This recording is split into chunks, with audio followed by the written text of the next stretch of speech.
모든 교양은 남 얘기죠. 안 물어봐도 알려주는 남 얘기. 유신 특집입니다. 우린 맨날 3부 시작하겠습니다. 자, 41회 방송 3부 시작하고요. 의문의 그녀 시온님, 안녕하세요. 우리 문화평론가 이동희 대표님, 안녕하십니까. 안녕하세요. 저는 작가 홍대선입니다. 자, 2부에서 이야기한 무진전쟁 중에 유신이 탄생하는 건가? 그렇죠. 그런데 유신이란 게 말이죠, 전쟁을 모두 끝내고 자, 이겼다, 이제 일본이 다시 재통을 됐다, 그러므로 이제 유신을 선포한다, 뿅 하고 되는 게 아니죠. 신정부는 신정부대로 수립이 되고, 한편에서 전쟁은 또 전쟁터에서 또 이제 사람들이 죽고 나가고. 1868년은 그런 난리통이었습니다. 딱히 선포식 같은 게 없어요. 당시에 전 국민이 들을 수 있는 라디오, 신문 이런 게 없잖아요. 나중에 유신 원년을 언제로 해야 할지 논의하다가 메이지 연호가 시작된 1968년으로 1868년으로 결정된 거예요. 네. 여기까지 얘기하고요. 자, 유신이 일단 시작은 됐는데요. 난리가 벌어집니다. 광고 듣고 오겠습니다. 아로니아진, 당신은 누구죠? 뉴 아로니아진이 출시되었으니 먹는 자마다 피로회복과 심찬 하루를 얻으리로다. 정말 먹는 족족 몸에 좋은 건가요? 어찌하여 마음에 의심이 일어나느냐. 먹거라. 그리하여 건강이 너와 함께할지어다. 내가 야근의 음침한 골짜기로 지날지라도 항산화 효과가 나와 함께 하심이라. 아멘. 국내 최고 합리화, 최다 판매, 평산네이처 뉴 아로니아진. 메이지 유신이란 뭡니까? 간단히 말해서 서양식의 근대 국가를 만들어 보자는 거죠. 네. 그러면 봉건주의부터 아웃시켜야지. 패번치연이라는 걸 합니다. 자, 다이묘가, 영주가 각자의 나와바리를 다스리는 시스템에서 벗어나야죠. 이제 중앙정부의 직접 통치를 받아야 하나의 단일한 국토가 된다는 거잖아요. 네. 그러니까 번국을 다 없애버리죠. 이걸 그냥 현으로 만듭니다. 뭐 우리 경상도, 뭐 강원도 이렇게 하듯이. 그렇죠. 강원국이 강원도가 되는 거죠. 네네. 그런데 중앙 집권을 해본 적이 없잖아요. 일본이. 아무래도 한자 문화권에서 명칭이나 개념을 모방해요. 그래서 율령제를 실시하는데 율령제, 수나라 당나라 시대에 했던 거를 갖고 와서 명칭부터 다 당나라식으로 만들어버립니다. 그리고 국민개병제, 이게 나폴레옹이 만들어낸 근대 군사력의 핵심이죠. 네. 모든 남성이 징병대상. 그 다음에 국민교육을 실시하죠. 신분제 폐지하죠. 재밌는 게 육식을 장려합니다. 이전까지 일본이 육고기를 안 먹었죠. 몹시 오랫동안. 네. 네. 한 명의 천황 때문에. 네, 그 옛날 천황이 옛적에. 이제, 네, 불교 때문에 불교를 이렇게 믿으시면서 한 분의 천황이 네. 불교에 심하게 심취한 나머지 전 백성을 고기를 못 먹게 했는데 이와 몸을 망치신 자, 분. 한마디로 국가의 시스템 자체를 완전히 갈아엎는 거죠. 그러니까 막부가 갖고 있었던 화혼 양제 개념이 사라지죠. 그렇습니다. 양혼 양제예요. 다 서양식이야. 근데 이게 요것도 생각을 해봐야 돼요. 그러니까 뭐냐면 근대 국가의 가장 그 설립 요건 중에 참 핵심 중에 하나가 그거거든요. 경찰력이거든요. 그러니까 치안. 외부로는 군대지만 내부로는 경찰력이에요. 즉 뭐냐면 그 무력을 정부가 독점한다는 거예요. 그러니까 지방에 있는 무슨 토호가 뭐 동네 무슨 뭐 패거리 데리고 뭐 이렇게 이러면 안 되고 폭력을 독점하는 거죠. 폭력을 독점하는 거예요. 국가가 5촌 살인하고 이러면 안 돼요. 그러니까요. 그러니까 이렇게 폭력을 동원할 때 그것은 국가 자체가 다 그 나머지 그거 사적 복수나 지들끼리 하면 안 돼. 제보했다가 돌아가시고 이런 거. 그러면 안 돼. 자기들끼리 그걸 하면 안 돼요. 그거는 당연히 국가에게 응징받는 거예요. 그런데 이게 이제 우린 태어나면서부터 그걸 익숙하게 보다 보니까 당연한 걸로 생각하지만 이게 한 발짝 물러 떨어지면 이것도 되게 재밌는 개념인 거예요. 어떤 폭력을, 그러니까 우리가 솔직히 폭력을 마음대로 행사하면 물레배잖아. 근데 거대한 물레배가 있는 거예요. 단지 그걸 우리가 정한 합의의 수순에서 그 폭력을 국가라고 부르는 거죠. 국가라고 부르고, 그게 우리가 정한 합의의 수순에 의해서 그 용도로만 쓰이게끔 이제 그 물레배가 되지 않게끔 해주는 거지. 그러니까 이전에는 사무라이 동네 무슨 번이네 뭘 막분해가지고 막 여기저기 막 그런 놈들이 많았는데, 게다가 계급제였으니까 그런 놈들이 또 와가지고 얼마나 갑질했겠어. 공항에서 막 이렇게 발차기 하듯이 했겠어. 실제로 이 월급에서 나온지 알아? 지나가다가 소를 끌고 가다가 소 끌고 와서 힘들어서 못 보고 있었는데 사무라이가 나 안 내렸다고. 자기 지나간데 조아리지 않았다고. 배구 그랬다고요. 근데 그런 거를 이제 다 국가가 독점하는 거죠. 즉 폭력을 국가가 독점했다. 이게 이제 근대적 개념인 거죠. 무엇보다 정한론. 다시 말해, 우리가 1부, 2부에서도 얘기했지만 메이지 유신과 정한론은 같이 되는 겁니다. 네. 정한론이 한국을 정벌하자. 그렇죠. 그거죠. 여기서 한은 한국할 때 한인데 삼한이죠. 옛날에 고구려 백제 신라를 삼한이라고 했으니까 뭐 그 더 전에는 마한 지난 변한이었지만 뭐 유신과 조선 정벌은 애초부터 한 몸이었어요. 왜냐하면 이제 고쿠리 신화도 있고 도요토미 히데요시가 조선 정벌에 한번 실패했었고 그런 것들이 있습니다. 그리고 50년 동안 네. 조선 통신사를 보내지 않았던 조선에 대한 분노. 그 한자 문명권 세계 안에서 고립돼 있었던 그 기분은 고스란히 분노로 치환된 거예요. 하급 부사들에게 있어서 그런 여러 가지 것들이 다 뭉쳐 있었어요. 저는 그리고 그것도 있지 않나요? 근대 국가가 되기로 했잖아요. 네. 근데 지금의 자기들이 이렇게 표방하고 있는 근대 국가들은 모두 제국주의를 하고 있잖아요. 그렇죠. 그렇기 때문에 우리도 조선을 정벌해야지 근대 국가의 한 자리를 하는 거다라는 거. 그리고 이런 것도 있었어요. 조선이 5년 후에 서양식 근대화를 시작할지 10년 후에 시작할지 이 당시 일본 사람들은 몰라요. 시작하기 전에 먼저 침탈하지 않으면 우리가 역관광당할 수도 있다라는 생각을 하게 되는 거예요. 이 일본 사람들은. 또 그런 생각을 또 하게 됩니다. 근데 이게 진짜 오래된 얘기고 그 어딘가를 침략해서 간다라는 게 이게 사실 쉬운 얘기가 아닌데 이게 기본적으로 옛날부터 이렇게 왔던 얘기에다가 자기네들이 통일됐으니까 이제 좀 더 세를 불리겠다라는 마음으로 근데 바로 옆에 있는 한국이라는 거 어쩔 수 없잖아요. 근데 이게 웃긴 게 우리 아니면 없잖아. 근데 너무 멀잖아. 정한론이 왜 제가 이거 좀 더 설명이 됐으면 하는 게 왜냐면 이게 얘기가 분분해요. 그러니까 뭐냐면은 아까 정설로는 이제 아까 우리 홍 작가님이 말씀하신 임진왜란 때부터 그 쌓인 마음, 뭐 그 쌓여 있던 네. 원래도 우리가 하려는데 하지 못했던 미망 있잖아. 네네. 먹을 가보지 수 있었는데, 못한 길. 그런 미망일 수도 있고 또 그 외에도 뭐 조선의 통상수교 거부라든가 그런 근대적인 요구에 의한 여러 가지 원인이 있다라고 주장하는 사람도 있고, 그러니까 이게 얘기가 되게 분분해요. 그러니까 왜 하필 얘들이 쥐들이 기껏 통일했더니 한국으로 갑자기 타겟을 놓으면 이게 사실 이게 약간 느낌이 되게 당황스럽거든. 안을 먼저 이렇게 좀 다잡지 그러니까 않고 그 대표님 말씀하신 게 다 중첩돼 있는 거예요. 그죠. 또 어떤 것도 있냐면 그 여러 가지 중에 또 하나예요.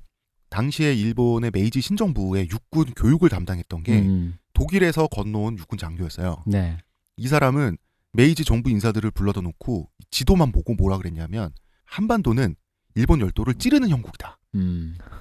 만약에 일본이 멸망한다면 그것은 한국인들이 될 것이다. 그럼 일본이 약간 이렇게 반대로 된 기역자 같은 게 이렇게 아얏하고 있는 뭐 그렇지. 그런 형상이란 얘기인가? 그런데 이때는 그 사람의 말을 신처럼 받들어 모시고 있었거든요. 메이지 신정부 인사들이 정말 이런 것도 있었고요. 메이지 유신 지사들은 중국과 러시아를 정말 두려워했어요. 이때 당시는 청일전쟁, 러일전쟁에서 나중에 일본이 이기지만 이때 당시에 중국과 러시아에 비하면 아주 작고 약한 나라였습니다. 일본은. 그러면 조선을 완충지대로 사용해야 되지 않을까 우리가 살아남으려면 또 이런 필요성도 있었어요. 심리적인 거죠. 여러 가지 것들이 중첩돼 있었습니다. 그 다음에 미국에서부터 시작된 서양 상인들이 만든 식량난, 쌀가폭 등. 그죠. 또 이제 쌀의 확보를 또 어디서 해? 그리고 또 한국의 곡창지대가 또 보이는 거예요. 하삼도라 그러죠. 충청, 경상, 전라 이런 것들이 다 중첩돼 있는 거예요. 이 사람들이. 그러니까 이게 재밌는 게 이 당시에 정한론을 반대하는 사람도 많았어요. 죄송합니다. 한마디만 더. 그리고 흥선대원군을 굉장히 두려워했습니다. 이때 당시에. 그럴 수밖에 없었죠. 반대하시는 분들은 그런 거지. 그러니까 이게 지금 이제 막 통일됐으니까 내치를 해야 된다. 뭔가 단디해야 된다. 근데 이 정한론이라는 게 워낙 얘기가 분분하고 게다가 또 이제 일본 제국주의자 그 당시에 이제 네. 그 당시에 그 사람들 입장에선 이런 변명 요걸 이제 모르겠어요. 저는 이제 깊이 얘기하지 않아서 이걸 변명으로 보통 치부하는 편인데 뭐라고 얘기했냐면 조선이 통상 수교를 거부했다. 우리는 지금 드디어 통일했고 그럼 외국 서구의 세력에 맞서서 동아시아가 함께 평등하게 뭔가 연합해야 되는데 조선한테 얘기했더니 조선이 무시한 거야. 싫어, 니들이랑 통상 안 할 거야. 그리고 심지어는 조선 입장에서는 장군들이랑 거래했잖아요. 그때까지 그렇죠. 약간 막부였잖아요. 네. 쇼군이랑 했지. 장군인데 갑자기 이제 왕 천황 뭐 어쩌고 하라니까 천황이라고 그랬는데 문황 뭐 니네 왕 황제라고요 왕 뭐라고 왕 뭐 이런 식으로 하니까 뭔가 열받는다 막 이런 식으로 해서 우리가 통상 거부했고 그러므로 너희들 뭐 이런 류의 어떤 내부적인 얘기도 있어요. 근데 이제 그거가 이제 제국주의자들의 변명이라고 일단 치부하는 편인데 그리고 이제 계급적인 걸 살펴봅시다. 저도 대표님 방금 말씀하신 건 변명이라고 생각해요. 더 본질적으로 더 실리적으로 들어가 보면 하급 부사들은 본인들이 일으킨 혁명에 의해서 내전이 종식되고 직업이 사라졌죠. 네.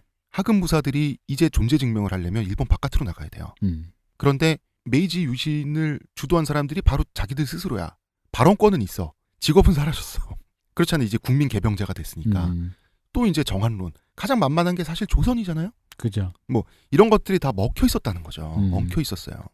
어제 얘기한 라스트 사무라이에서 톰 크루즈가 그거였잖아요. 그 전쟁이 끝나고 본인의 그거는 어디 갈 데 없고 딱 그때 사무라이들이 하급 무사들이 전쟁은 끝났고 근데 아직 우리는 무사로서 이건데 안에서 못하고 그러면 다시 전쟁하는데 가야 될 거 아니에요. 그죠. 그것도 있고 이제 또 제국주의의 시초가 사실 시작된 거예요. 솔직히 말하면. 그러니까 이때부터 제국주의적인 어떤 그런 것이 드러난 거지. 아까 우리 맨 처음에 얘기했던 것처럼 그 흑선 오고 당했잖아. 근데 그걸 보니까 외국 애들은 힘을 키워가지고 남의 나라를 때려서 겁주면은 돈을 막 이득을 얻어. 그럼 우리도 통일해서 뭔가 정확하게 나라를 세운 다음에 세져가지고 다른 애를 이렇게 하면 자동으로 먹고 살게 될 거 아니야. 우리 안에서만 이렇게 막 이렇게 쪼고 안 해도 되는구나. 자, 그렇기 때문에 왜 이렇게 빨리 정한론이 대두됐는가가 미스테리잖아요. 그죠. 결국 이거 가지고 일본에서 내전이 벌어지는 거예요. 지금이다. 아니다. 때를 기다려야 된다. 요거 가지고 내전이 벌어지는데 자, 일단 메이지 유신부터 어떻게 가능했나. 이거 진짜 특이한 거잖아요. 그죠. 나름 고도의 문명에 있었던 문명의 시스템을 바꾼다는 도박을 한다? 자, 일단 이런 겁니다. 중국이 새로운 걸 만들죠. 한자 문명은. 네. 한반도가 받아서 고도화하죠. 빨리빨리.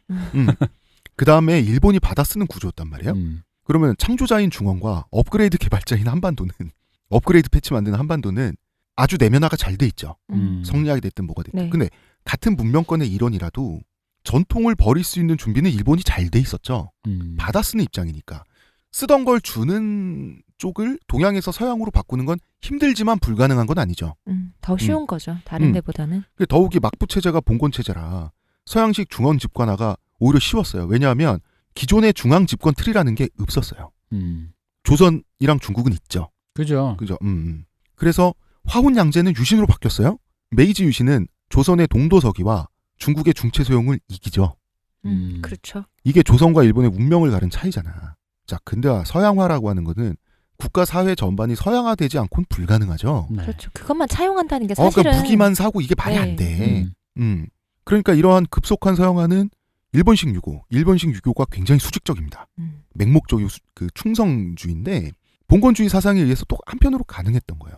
그리고 또 이것이 일본식 파시즘으로 이어지게 되고 군국주의로 그리고 이제 대표님 자꾸 말씀하시는 핵폭탄까지 이어지는 되는데, 거죠. 근데 이게 그럴 수밖에 없을 것 같아요. 왜냐하면 사실 우리가 2차 대전 이후에 발발한 민족국가 이후에 진보적 가치, 뭐 인류 평화와 뭐 세계 네, 뭐 인권, 소수자, 월드피스. 뭐 그런 거 지금도 우리 하고 있는 그런 것들 그런 가치의 수혜를 받고 자란 세대들이라서 그렇지 이 사람들이 목격한 거는 생목인들이 와서 우리 돈 뜯어간다예요. 그냥 쟤들이 우리 기준에서는 무슨 저기 서양의 훌륭한 시스템을 갖춘 민주주의, 뭐 자유민주주의 진영, 뭐 이런 어떻게 하게 해주는 뭐 이런 것도 아니고 그런 거 아니에요. 그 당시 그 사람들 얘들이 목격한 건 생목인들의 제국주의밖에 없어요. 그리고 운도 좋았어요. 자, 서양 세력이 일본을 조각낼 생각이었으면 얼마든지 사실 가능했습니다. 그런데 하필이면 바로 옆에 중국이 있었어요. 서구 열강들에게 말이죠. 진정한 엘도라도는 중국이었어요. 지금과 같이. 그건 뭐 지금도. 네. 영원한 엘도라도. 그리고 일본은 중국으로 가는 기착지로서 쓸만한 항구였어요. 석탄 보급 기지로 쓸만한 곳이었단 말이야. 그러니까 서구 열강들이 일본의 항구들을 나눴어야지.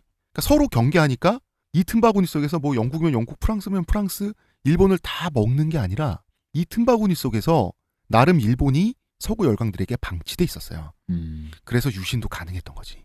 아니면 작심하고 정복하려고 하면 안 되죠, 사실. 그렇죠.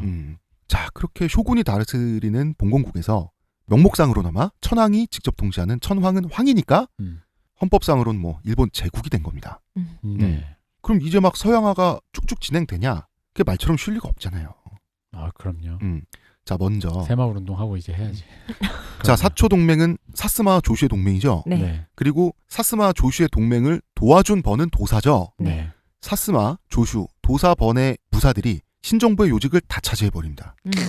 여기서 켄신이 어. 이 자리를 받지 박차고. 않고 그냥 낭인으로 살다가 그렇죠. 어디 도장에 식객이 되면서 그러니까, 만화가 시작. 식객이 되면서. 만화가 시작되죠. 그러니까 말이 천황의 직접 통치지 실제로는 유신 지사들이 네. 결정하면 천황은 결제만 하는 거예요. 네. 그리고 똑같이 그냥 하시던 대로 하는 거죠. 그리고 천황은. 지금 일본에서는 역사가 또 왜곡돼 있어.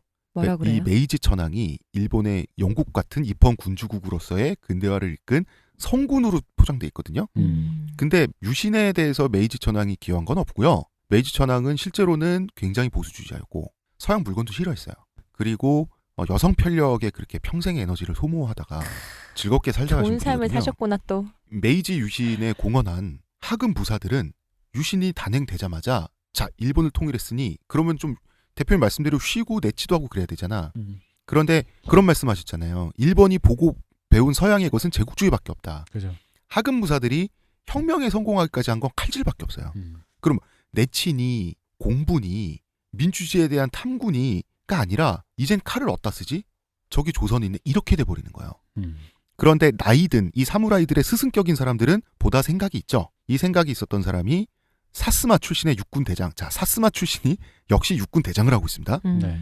사이고 다카모리라는 양반이었어요. 이 사이고가 라스트 사무라이의 그 사이고의 실존 모델입니다. 물론 실존 모델일 뿐, 모델만 모델일 뿐. 예, 그 영화와 실제 사건은 좀 성격이 많이 다른데 네. 사이고 다카모리가 얘들아 그러면 안 된다. 지금 우리 흥선대원군 저 사람도 만만치 않은 똘끼가 있는 양반인데 일단 우리 저 자세를 유지해야 되지 않겠니라고 얘기를 해요. 그 이 사이고 다카모리가 검색해 보시면 생김새가 네. 되게 일본의 성인만에 나오는 약간 목 두꺼운 그런 아저씨잖아요. 네. 그렇게 생기셨어요. 여색을 밝히시는. 여색을 밝히면서 어디 왜 그 동네 지방 토호인데 네. 목 두껍고 왠지 모르게 이렇게 혀놀림도 자연스러우신 그래서 그런 주인공한테 분들. 여자를 그러니까 바치려는. 히로인을 능욕하기 위해서 굳이 그 외모여야 하는. 네. 그런. 그래서 여주 주인공을 능력하기 직전에 남주가 구해내는 딱 거기에 등장하는 악역으로 그런 생김새. 그러니까 사이고 다카모리는 이런 말합니다. 우리가 조선을 무시하고 하급 관료나 보내니까 그러니까 흥선대원군이 국서 거부하고 이런 거 아니냐. 네. 급을 이게- 맞춰 보내자. 아니 그러면? 급을 높여 보내자. 그러니까. 그래서 거물을 보내야 한다고 했고 사이고는 나름 애국심이 있었어요. 자기가 직접 간다 그랬어요. 근데 사이고가 육군 대장인데 네. 그러니까 육군의 모든 병력이 지금 일본 제국의 신생 제국의 군 병력이 다 사이고만 바라본단 말이야. 근데 일본 사람들이 생각하기에 사이고 다카모리가 조선에 가면 흥선대원군이 이 사람 죽일 수도 있어. 틀린 말도 아니지. 우리도 흥선대원군의 성격을 잘 알잖아요. 그분은 뭐 무슨 짓을 할지 모르는 분이라. 며느리도 피눈물도 없고 뭐 내 다 말이? 뭐 가족이고 뭐가 없는데 뭐. 그 흥선대원군은 그 국서에 천황폐하라고 돼 있으니까 어디 격을 낮추지 않고 근데 흥선대원군도 웃겨. 일왕 정도를 요구했으면 되잖아. 그런데 대군을 요구해요. 왕보다 격이 하나 과하셨네. 낮아. 그러니까 일본에서도 이제 서로 빡이 친 건데 과하셨네. 그래서 이 메이지 신정부 내에서 당시 그 새롭게 전혀 없던 게 생겨난 정부잖아요. 네. 그러니까 정부 조직이 어떤 그 정밀한 의사결정 시스템이 있는 게 아니라 삿대질하면서 말싸움하는 차원이었어요. 사람들이. 그거 우리나라 지금도 많이 보던 그거 아닙니까? 그거보다 더 날것으로 막 이랬는데 네. 그래서 정한론파와 정한론 반대파가 정부 내에서 충돌하게 돼요. 반정한론파가. 여기서 그런데 대표님 강경파와 온건파가 있으면 언제나 누가 이깁니까? 강경파가 이기죠. 뇌파가 이기죠. 보통 이기죠. 정한론파가 이깁니다. 그래서 사이고가 항의 표시로 사표를 내요. 사표를 내고 나는 사스마로 돌아간다. 이러면 보통 말려줘야 되잖아. 조슈번 출신들이 아이고 왜 이러세요 하고 말려야 되는데 안녕히 가세요 이런 거예요. 선생님 가시는 게 평안하시라고. 그래서 하면서 사스마로 정말 돌아와요. 이때 사스마 하급무사 출신 공무원들이 다 사이고를 따라서 낙향을 하게 됩니다. 이것이 1873년의 일입니다. 그러고 나서 자존심 싸움이 시작돼요. 자 그러면 신정부는 조슈의 차지가 된 거예요. 그러면 조슈의 유신지사들도 사스마 인력 없이는 정부를 못 굴려요.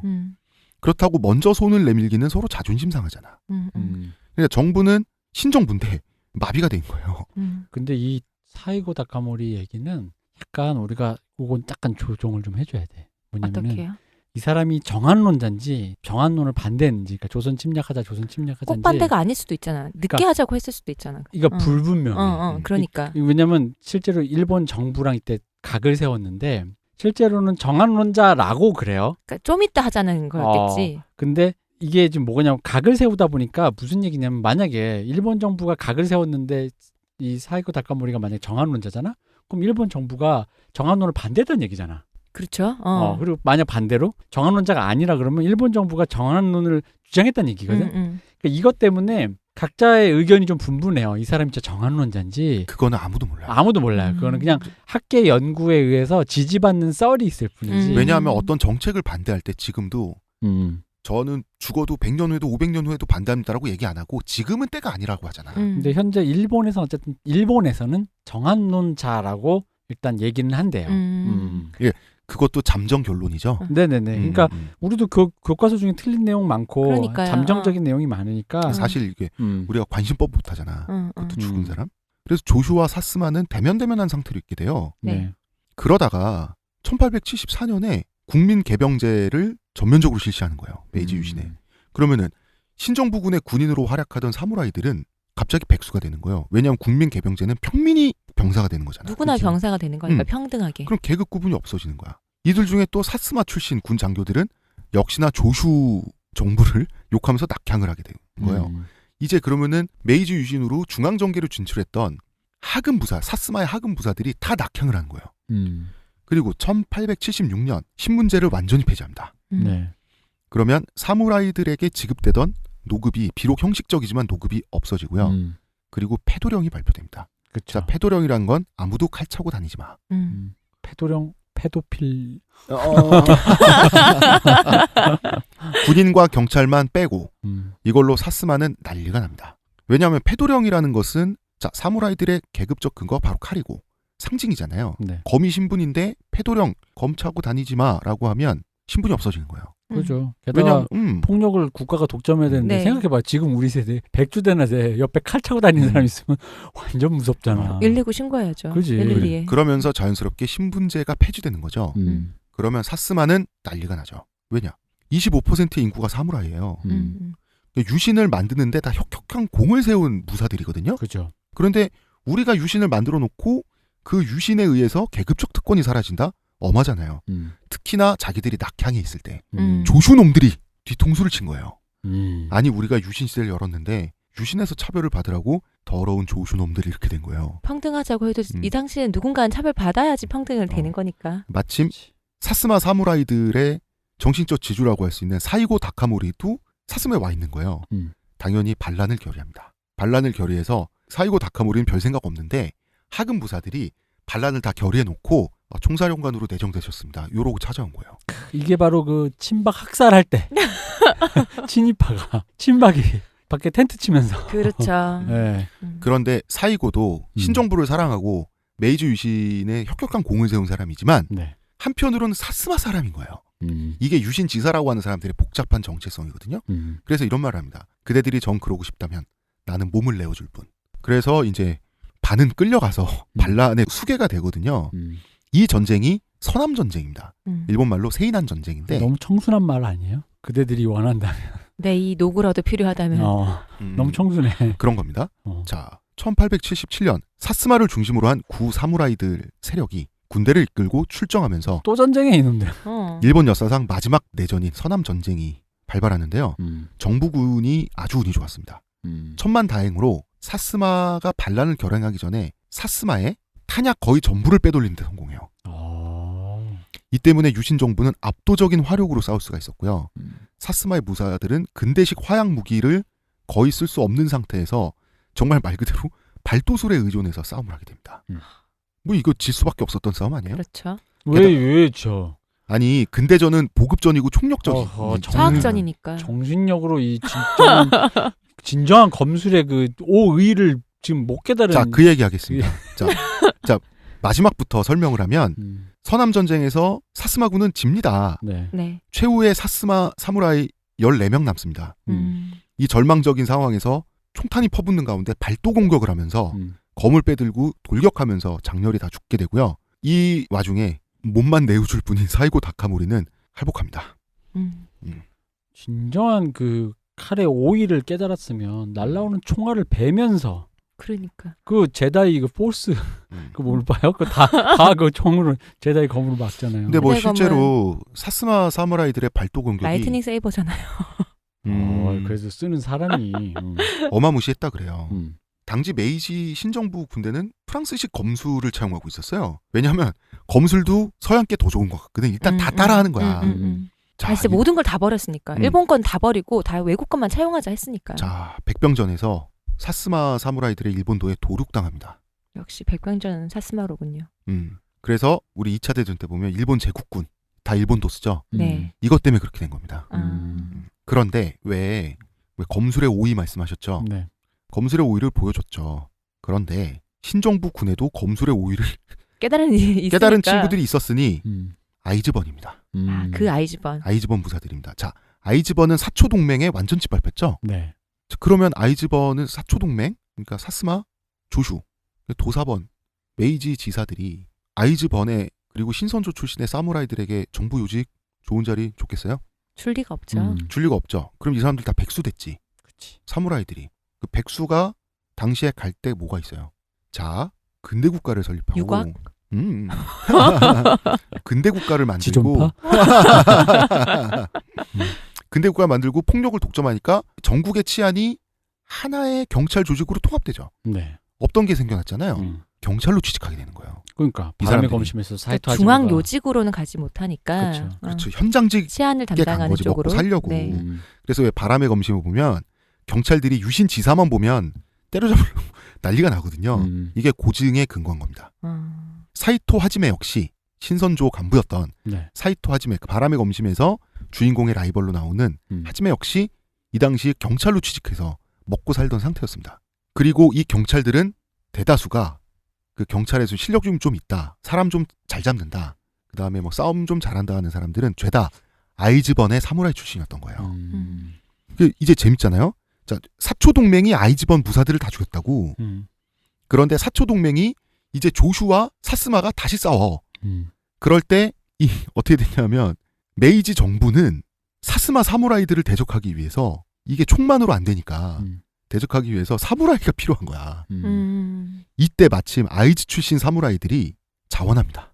이 경찰인 상태에서 우리도 전쟁할래요 하고 자원합니다. 신정부군에. 자, 그러면 사스마와 조슈가 다 원수지만 우리의 원수인 조슈 밑으로 들어가는 거지만 그죠? 정부 요직은 지금 조슈가 차지하고 있으니까 사스마한테 복수할 수 있잖아. 얘네들을 배워 죽이면 이런 이상한 상태가 되는 거예요. 그죠. 좀 이상하기도 그림이 하고. 좀 이상하죠. 이게 이제 나는 그렇게 생각하는 게 두 가지로 생각했어요. 하나는 얘들이 원래는 이제 천황을 보유하는 어쨌든 자경단 같은 네. 호위 조직이었는데 이 사람들이 어떻게 보면 그 시스템에 복속하는 이 시스템을 유지하기 위해서 내 몸을 바친다는데 세상이 바뀌었잖아. 근데 세상이 바뀌었을 때 바뀐 세상을 인정해서 여기를 지키기 위해서 가는 사람도 있고 바뀐 세상 인정 못해 가는 사람도 있겠지. 근데 이제 이게 아마 전자에 가까웠을 확률도 높고 두 번째는 방금 홍 작가님 말씀하신 약간 정신이 꼬여가지고 적과 적이 있는데 그중에 한 놈이라도 치면 일단 성공이라는 그렇지. 생각으로 약간 근데 난 그 두 가지 중간에 어딘가라고 생각하는 거죠. 어딘가죠. 아까 얘기할 때 사스마가 굉장히 아주 훌륭했는데 또 아이즈만이 서로만 상대했으면 그쪽에서는 당연히 사스마가 더 많이 죽였겠지. 그러니까. 아이즈번 무사들을. 그래서 그런 뭔가 정신세계가 내 생각엔 그 두 가지에서 꼬여 있을 것 같아. 그치. 비록 조슈놈들의 명령에 따라 활약하는 거지만 사스마 놈들이라도 죽일 수 있는 게 어디 나는 거지. 그래놓고 조슈 놈들의 명령이지만 이것은 시대가 바뀐 조슈 놈들이라고 해도 이건 우리가 옛날부터 보유했던 새로운 정부.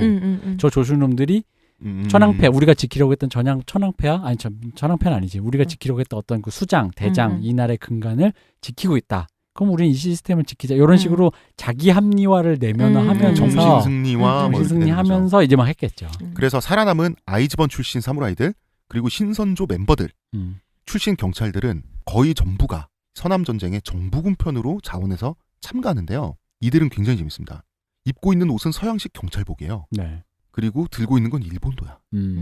그리고 일본 사무라이들과 체전전에서 백병전을 하는 거예요. 이게 바람의 검심에 그대로 나타나 있죠. 이 복장 그대로 나타나 있어요. 정말 이랬던 거예요. 그러니까 사스마 사무라이들은 원거리 전투에서는 근대 화망에 걸려 죽고 따다다다. 특기인 근접 백병전에서는 하필이면 상대가 아이즈번 사무라이들이야. 그러니까 양쪽에서 고전을 했던 거예요. 그래서 자, 일단 사스마번 얘기부터 할까요? 자, 네. 사스마번은 졌습니다. 그러면 졌으면 이제 처벌받고 불이익받아야죠. 그런 거 없습니다. 왜냐하면 다 같은 유신 동지들이잖아. 그러니까 싸움 끝났으니까 끝이에요. 사스마 출신들은 이후로도 별다른 차별 없이 정부 요직을 다시 차지합니다. 그리고 조슈와 경쟁하고 또 협력하면서 일본 제국을 계속 굴리게 되거든요. 다만 군대 중에서 가장 주류라고 할 수 있는 육군은 이 사건을 통해서 조슈가 차지하고요. 조금 비주류에 해당하는 해군은 사스마 파벌이 차지합니다. 그러니까 사스마 하급 사무라이들, 사스마 세력은 전혀 몰락하지 않았어요. 반란을 일으켜서 졌음에도 불구하고. 일본의 이 긴장 관계가 이게 좀 조화롭게 돼야 되는데 네. 이 긴장 관계 때문에 핵에 좀 더 한 발짝 다가간 게 뭐였냐면 진주만 있잖아요. 네. 그게 내부 경쟁에서 내가 알기로 그 진주만 공습이 사스마의 결정이고 이 초슈는 지금 육지에서 지금 대륙에서 지금 중국이랑 막 애들이랑 막 하고 있단 말이야. 근데 우리도라는 느낌으로 거의 이제 주력이 이제 그쪽으로 간 거예요. 그럼 생각해봐. 미국은 그러니까 정리하면 진주만 공습은 조슈에 밀리지 않기 위한 사스마의 결정이었다. 사스마 해군을 장악한 사스마의 단독 행동이나 마찬가지였고 그렇죠. 중일 전쟁 있죠. 중일 전쟁 관동군의 중일 전쟁은 사스마에 밀리지 않기 위한 조슈 출신들의 선제 공격이었단 말이야. 그래서 생각해봐. 내가 지금 진짜 힘든 애랑 싸우고 있는데 나한테 안 지겠다고 내 친구가 되게 센 애를 데리고 그러면 내가 좀 얘는 세다가 그래도 우리 같은 편이잖아. 그 같은 편 이제 막 되는 거지. 결과는 여러분들이 아시는 네, 대로 그겁니다. 버섯 구름으로 끝납니다. 그리고 사스마번 사람들을 좋아해서 봐준 것도 아니에요. 네. 어차피 사초 동맹에 의해서 만들어진 메이지 정부기 때문에 사스마 사람들 없이는 조슈번 출신 사람들이 혼자 못 굴려. 그렇게 된 거란 말이에요. 그러면 조슈편에 붙어서 사스마 무사들을 대거 사륙한 아이즈번 사무라이는 서남 전쟁 마지막 내전이 끝나고 다시 찬밥이죠. 잘 썼다. 그지.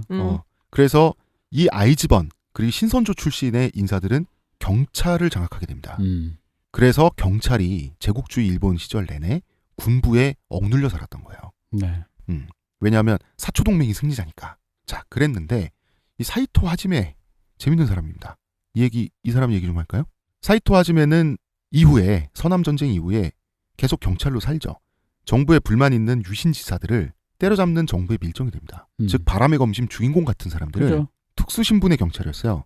평생 신분을 바꿔가면서 활약하게 되는데요. 얼마나 사람을 죽였는지는 뭐 알 수가 없죠. 근데 이게 이제 요것도 좀 설명해드리면 정부에 불만인 유신지사라는데 이 유신지사가 당연히 그게 아니라 아까 얘기했지만 이 사람들 칼 차고 있어요. 이 사람들 굉장히 무서운 사람들입니다.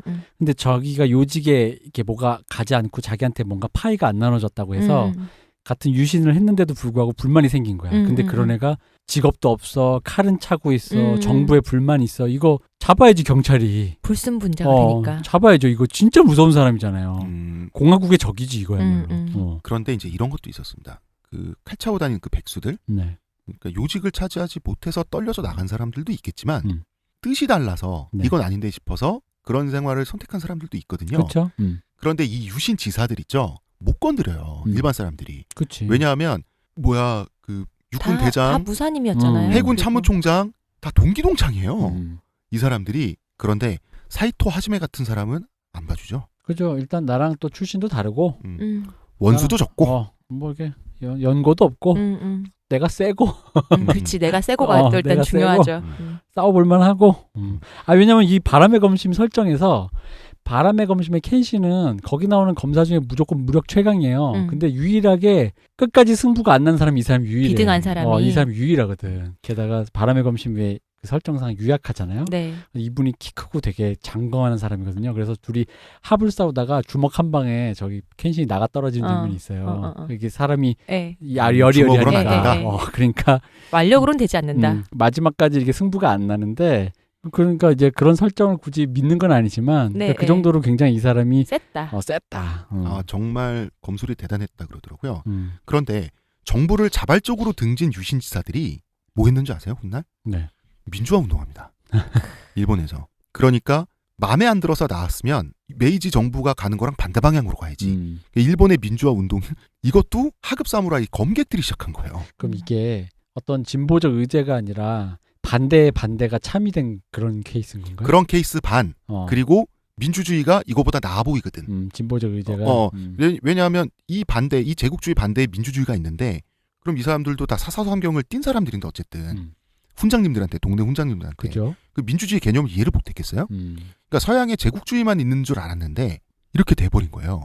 그러면은 이 사람들에게 민주화는 제2의 유신이에요.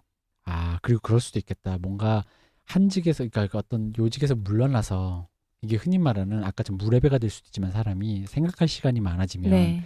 사고가 깊어지잖아요. 그렇죠. 어쨌든 이 사람들 선비들이니까 이게 뭐가 잘못됐지 싶은 거 있잖아.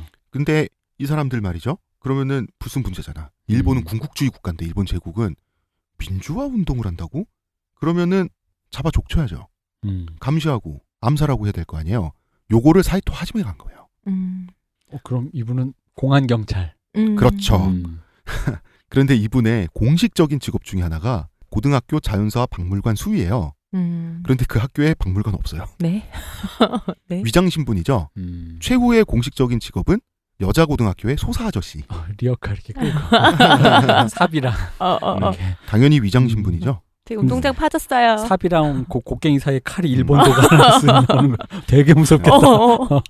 이거 곡괭인 줄 알았지? 이러면서. 되게 무섭다. 이분의 직계 후손이 현재 일본의 노량진 수산시장이라고 할 수 있는 그 츠키지 시장 있잖아요. 네. 네, 제일 큰 수산물 시장. 거기서 수산물 도매를 하면서 무탈하게 잘 살고 있다고 하는데 역시 칼을 쓰시는군요. 그러게요. 사시미를 하시면서. 이분의 아들의 회고가 있습니다. 아들이 밖에서 학교 다녀오거나 일보로 나갔다가 이제 집에 돌아올 때면 현관 뒤에 숨어 있다가 목검으로 뒤에서 내려쳤대요, 맨날 아들을. 아버지들의 이런 저희 아버지가 저한테 한문을 강요했던 것처럼 아버지들의 이런 욕망들이 애들을 삐뚤어지게 해요. 그러니까 이게 아드님이 그러니까 아버지가 원하는 곳에서 멀어지게 한다고. 훗날 아버지를 회고할 때 이 얘기를 하는 대목에서 참 짜증이 많이 났었다는 식으로 얘기를 짜증 했는데 나지. 신라고 집에 들어왔는데 아빠가 맨날 쳐대는데. 사이토 하지메가 가르쳐 주려고 했던 그거지. 남자는 언제나 적의 습격에 대비해야 한다. 아버지 지금 그런 시대가 아니에요. 그래서 이게 약간 딴 얘기인데 아버지들의 보통 그 로망이 착각이 뭐냐면 네. 슬램덩크에 나온 정우성 같은 스토리예요. 거기 정우성이 보면 아버지가 어렸을 때부터 농구공으로 애랑 같이 놀다 보니까 맨날 지니까 애가 분해가지고 아버지를 이기기 위해서 죽도록 해서 결국 애가 좀 등치가 컸을 때 네. 아버지를 드디어 이긴 거야. 그러다 보니까 전국 최고의 농구 선수가 된 거거든요. 네, 이게 네. 보통 아버지 대 서사야. 나를 뛰어넘나. 근데 보통은 그렇게 하면 아들은 농구 쳐다도 안 봐. 안 해. 짜증나서. 짜증나서 안 해. 이게 이런 거거든. 애초에 흥미를 잃는다고요. 안 한다고. 이 사람은 진검 싸움에서 사람을 숱하게 죽여본 사람이잖아요. 네. 그래놓고 노인이 됐을 때 그때 검도를 하는 사람은 그때 검도는 스포츠잖아요. 그렇죠. 그럼 스포츠 하는 사람들 봐줘야 되는데 심심하면 그 왜 나이 7, 80 먹고 동네 검도장 가가지고 젊은이들 초토화시키고 간판 장난 부수고, 없이. 뭐 이러고 다녔다 그래요. 그리고 그 현관 뒤에 숨어서 자기 애 나패고 그러니까 이 사람이 어떻게 보면 이 간판은 내가 가져가겠다. 그러니까 이 사람의 삶은 굉장히 어둡고 그로테스크하고 잔혹하죠. 네. 그런데 이런 또 아들이 말하는 아들의 입장에선 자기 집 가장이니까 자기 집 아저씨잖아. 아들의 입장에서 본 눈에서는 이 사람의 일상생활은 좀 시대를 잘못 만난 돈키호테 같은 그런 좀 개그성도 있는 거예요. 그지. 근데 이 사람 진짜 저기 뭐야. 기그로 늙은 노인이네요, 진짜. 근데 솔직히 말하면은 저기 무력이 있는 노인이 제일 무섭습니다. 그럼요. 왜냐면 일단 무력 있는 노인은 어떤 거냐면요. 무력이 있는 여고생 같은 존재예요. 일단 방심하게 되거든요. 맞아. 그리고 무력이 일단 있다라는 건 일반인보다 높다는 얘기이기 때문에 그 방심 때문에 데미지가 한 1200% 뻥튀기가 되기 때문에 무섭습니다. 갑자기 그게 생각나요. 그 아프리카 어느 나라였지? 그 제가 전번에도 얘기했던 것 같은데 거기서 할머니들이 무술을 배운대요. 그러니까 아프리카에 에이즈가 좀 만연하다 보니까 할머니들은 에이즈가 안 걸렸으니까 오래까지 살아있을 것이라는 이유로 할머니들에게 강간을 당한대요. 그래서 할머니들이 무술을 배우고 있다는 거예요. 호신술로. 갑자기 그게 생각나네요. 무지막지하다 진짜. 네. 할 말이 없어졌어. 할 말이 없어. 너무 무서웠어. 갑자기 시간해졌네. 정말 그 야만의 세계란 어떤 것인가에 대한 그럼 조금 그런 살짝 웃어주는 그 영국에서 옛날에 한번 할머니 혼자 사는 집에 강도가 든 거예요. 근데 그 할머니가 복싱을 배우신 분인 거예요. 근데 할머니가 또 몸도 작고 한데 복싱으로 그를 때려 눕히고 60대인가 70대인가 그랬는데 강도를 잡았다는. 다시 무력 있는 노인이 얼마나 무서운가. 무력이 무섭습니다. 할머니가 20대 막 이렇게 창창한 나이를 그치. 복싱으로 때려 눕힌. 이게 또 교육의 산물이 그래서 교육이 무서운 거예요. 배운 사람 못 이겨요. 그럼요. 자, 이제 이쯤에서 들었으면 이제 미리 청취자 여러분들한테 약간 예고를 드리겠지만 어떤 그런 다크나이트가 느껴지지 않으세요? 유신의 어떤 이 사람들의 뭔가 낭만성이라든가 무언가를 위해 목숨을 바친다, 무엇을 위해 뭐 바람의 칼에 뭐가 되겠다, 뭐 무슨 어떤 가치관을 위해 목숨을 자기 인생을 바친다 이거에서 뭐 느껴지시지 않으세요? 벚꽃이요? 아니 뭐 그런 거보다 이게 굉장히 근대 우리나라에 들어온 어떤 우리 이전에 사시던 여러 분들의 나라를 위해서 나라를 위해서 뭐 어떻게 저떻게 하겠네 뭐 구국의 결단. 뭐 그런 거 나 하나 희생하여 이제 그 그림자들이 바로 여기서 이제 여기서부터 나오고 여기서부터 시작해요. 잉태한 겁니다 이제. 자, 우리 이 얘기 잠깐 해봐요. 유신지사라는 거. 네. 지사라고 뜻 있는 인사라 그래서 지사라고 하잖아요. 그렇죠. 지사라는 것은 대의를 위해서 자기 목숨을 걸고 남을 죽일 수 있는 사람들이에요. 이 내가 죽을 수도 있고. 근데 메이지 유신이 이제 일본 제국주의 시대 내내 메이지 유신의 영향으로 지사 문화라는 게 있어요. 지사 문화라는 거는 말 그대로 지사를 존중하는 건데 자신의 신념과 대의에 따라 목숨을 거는 것이 그런 사람을 존중하는 문화예요. 네. 그러면은 뭐 당연히 그럴 수 있지 않겠냐라고 생각할 수 있는데 우리 일제시대의 말입니다. 유명한 친일 일본군 출신 장군들이 있어요. 홍사익, 이종찬, 김석원 이런 양반들이 있습니다. 네. 이 사람들은 민족을 배신한 친일파죠. 그런데 군인으로선 참군인이야. 부하들에게 존경받고 전쟁터에서 가혹행위도 하지 않고요. 뭐 이랬던 사람이란 말이에요. 그러니까 뭐 예를 들어서 김성원 같은 경우는 자칫 우리가 알고 있는 친일파랑 달라요. 김성원은 한국전쟁 당시에 당연히 남한군 그 국군이었습니다. 북한군 장교에게 인품을 존경받았어요. 아니 남한에도 너 같은 장군이 있었냐. 그리고 4.19 당시에 고등학교 이제 교장 선생을 김석원이 하고 있었어요. 이 학생들이 시위에 나가는 걸 경찰에게 지적을 받은 거예요. 이 사람이 뭐라 그랬냐면 애들이 올바른 행동을 했는데 무슨 지도를 어떻게 하란 말인가. 이게 우리가 알고 있는 친일파의 행동이 아니잖아요. 그리고 홍사익 같은 경우는 되게 재밌어. 홍사익이 저희 아버지랑 같은 학년입니다. 가운데 사자 독립. 독립운동에 투신하지 못한 이유에 대해서 내가 비겁했다. 가정 형편 때문에 그랬다. 이랬어 이 사람들. 이 사람들이 뭐가 웃기냐면 이 사람들은 민족의식도 있었어요. 동포에도 있어.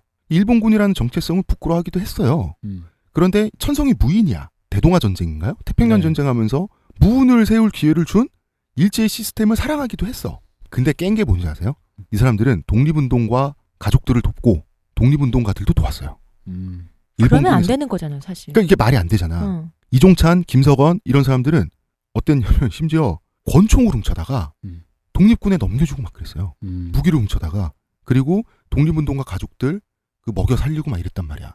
그럼 저는 처음에 어떤 생각이 들어갔냐면 일본군 내에서 이런 행동을 한다는 거는 이 사람들 참 신통방통했구나.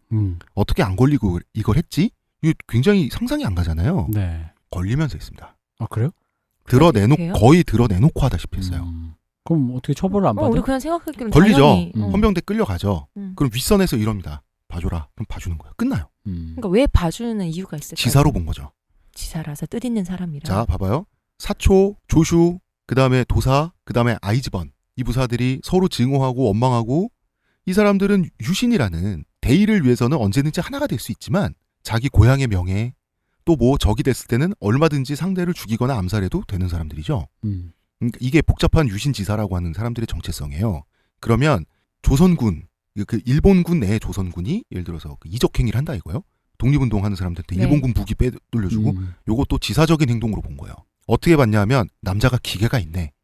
그렇잖아요. 대동아 공영이라는 목표를 위해서는 같이 그 귀축 영미에 대항해서 아시아인들끼리 뭉치는 거야. 귀축영미.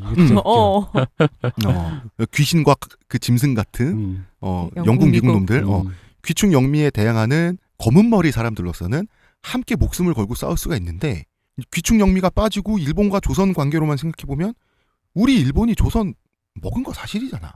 그럼 조선인으로서 조선의 독립운동하는 사람들한테 무기 좀 줄 용기를 발휘할 수도 있지. 이게 지사 문화예요. 이 지사 문화 때문에 공공연하게 이런 행동을 하면서도 멀쩡히 살았어요. 되게 특이하죠. 복잡하네요. 복잡하죠. 안중근도 왜 감옥 내에서 존경받았냐. 처음엔 안중근 의사를 그 붙잡아다가 고문도 하고 막 이랬단 말이야. 그런데 고문을 받아도 이 사람이 의연하고 하는 말을 들어보니까 이 사람이 폭도가 아니라 말이 조리가 있고 자기 신념이 있어요. 동의를 해서 이 사람을 존경한 게 아니라 나와 생각은 다른데 일본 사람 간수들 입장에서 근데 이 사람 보니까 지사인 거예요. 그러니까 그다음부터 쩔쩔매는 거예요. 유신 지사들 앞에서 고개를 숙였던 것처럼 이 일본 경찰들이 지사로 보니까 한 등급 위의 사람이죠. 네. 자기보다. 그리고 이 지사 문화의 혜택을 김도한도 받았습니다. 그죠. 왜냐하면 김좌진 장군의 아들이니까. 음. 김좌진 장군의 아들이 조선에서 나는 김좌진 장군의 아들이다 이러면서 일본 경찰들한테 개겨. 일본 경찰이 김두한을 지사로 봐줬기 때문에 김두한이 안 죽은 거예요. 정작 일본 본토 야쿠자들은 그 정도로 경찰서를 들락거리고서 살아남은 예가 없습니다. 그죠. 김두한은 이런 식이에요. 예를 들어서 뭐 그 말도 안 되게 가혹한 고문 같은 거 안 받았어요. 김두한은 이제 잡혀 들어가. 그러면 이제 일본 경찰이 들어왔으니까 그냥 보내줄 순 없고 100대만 맞자. 그럼 이제 김두한도 오케이 100대 맞자. 100대 맞아. 그리고 나오는 거예요. 사람을 묶어두고 거꾸로 매달아서 이런 거 안 당했다고. 정작 일본 야쿠자들은 당했죠.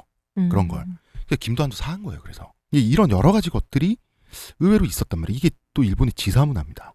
그러니까 이게 이 뜻을 위해 뭔가를 바쳐서 자기의 진심을 인정받고 싶다. 그리고 그것이 구국에 도움이 되거나 뭐 하는 어떤 사람들 찬양을 받고 싶다. 이게 사실 저기 우리 이제 그러니까 그거잖아. 그게 어쨌든 내 나름의 신념이다. 그러니까 이게 우리의 이 얘기에 결국 끝에 귀결되시는 우리 박정희 대통령이 이거에 꽂힌 거거든요.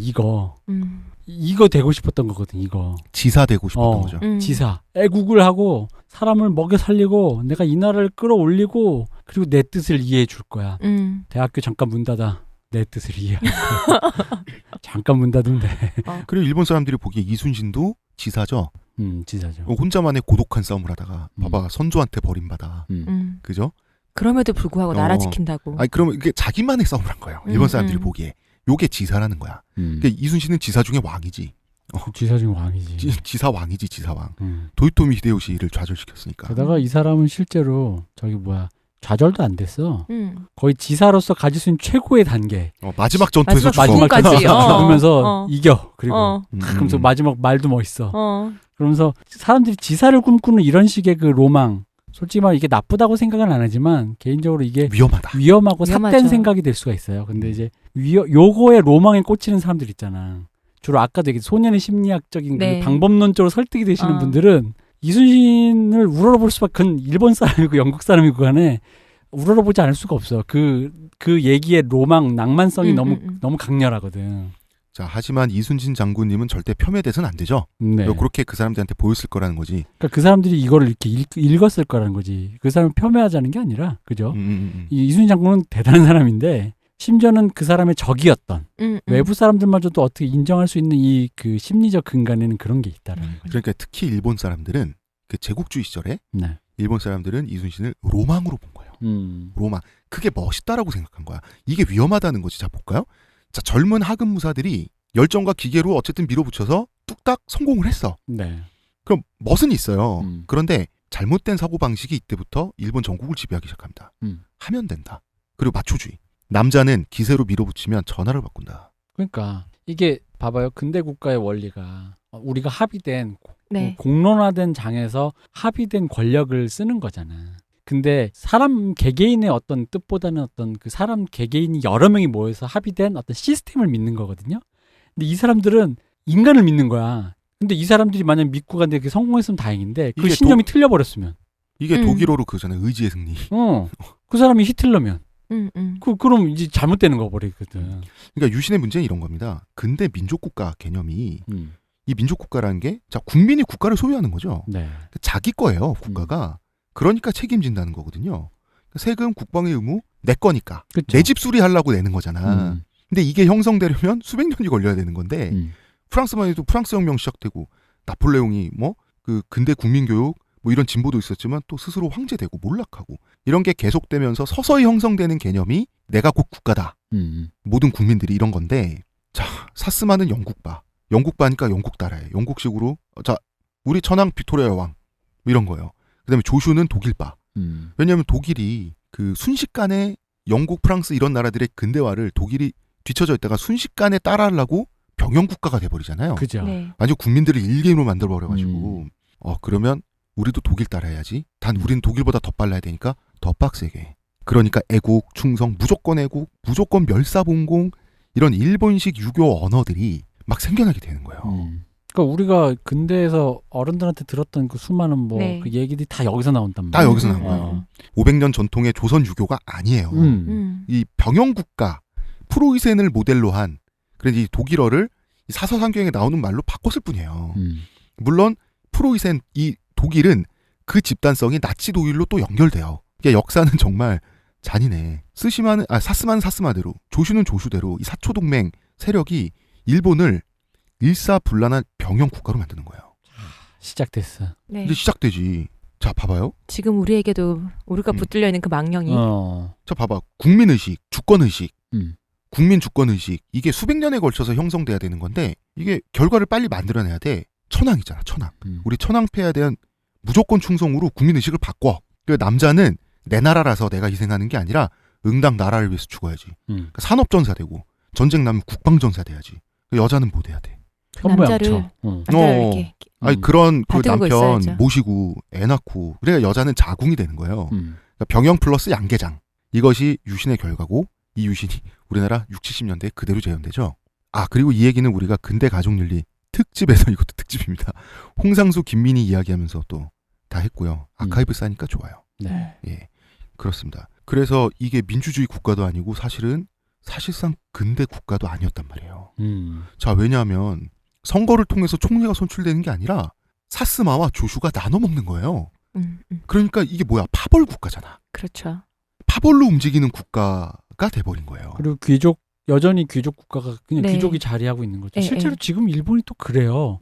일본에서 제일 아마 우리나라 사람 혹은 다른 나라 근데 그 투표를 행사하는 국가에서 들으면 제일 골 때리는 게 그 왜 지역구를 세습하잖아. 맞아요. 의원이.